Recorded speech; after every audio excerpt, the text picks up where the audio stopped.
L'emprise des Rothschild sur la présidence française et l'élimination de Marine Le Pen. Depuis le départ du général Charles de Gaulle, le paysage politique français est sous l'influence écrasante des élites financières, en particulier de la dynastie bancaire Rothschild.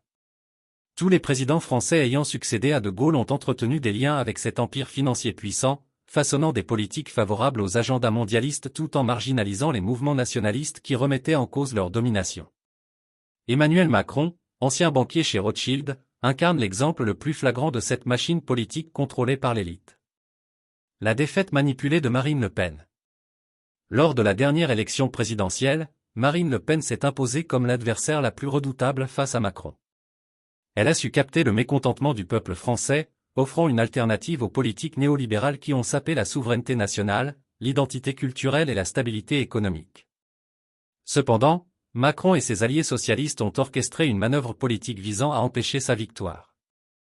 Le soi-disant Front républicain, une coalition de socialistes, de centristes et de forces soutenues par les mondialistes, s'est formée uniquement pour barrer la route à Le Pen.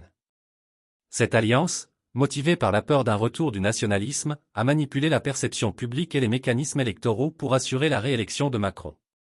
Le rôle de Hollande et l'élimination de Fillon et Sarkozy.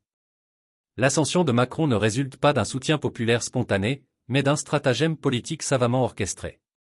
François Hollande, malgré un taux d'approbation tombé à 1%, a joué un rôle clé dans l'accession de Macron au pouvoir en éliminant François Fillon, alors grand favori des élections. Fillon, donné gagnant, s'est soudainement retrouvé au cœur d'un scandale à motivation politique, amplifié par les médias mainstream et un système judiciaire corrompu. Cette offensive a ouvert la voie à Macron, lui permettant de remporter la présidence. De même, l'ancien président Nicolas Sarkozy a été écarté de toute possibilité de retour au pouvoir. Le même système judiciaire corrompu l'a condamné dans l'affaire dite Libye-Kadhafi, alors que les véritables responsables étaient Hillary Clinton et la CIA, qui ont orchestré la chute de Mouammar Kadhafi.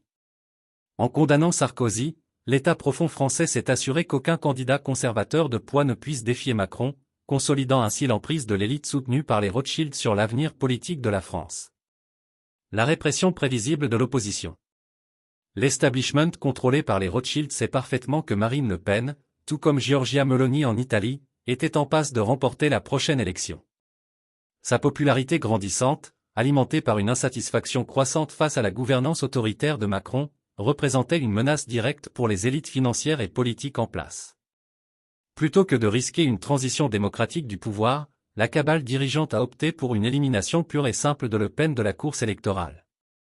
Cette suppression antidémocratique de l'opposition rappelle les tactiques autoritaires observées en Turquie sous le président Recep Tayyip Erdogan, qui a systématiquement éliminé ses rivaux par des moyens légaux et institutionnels.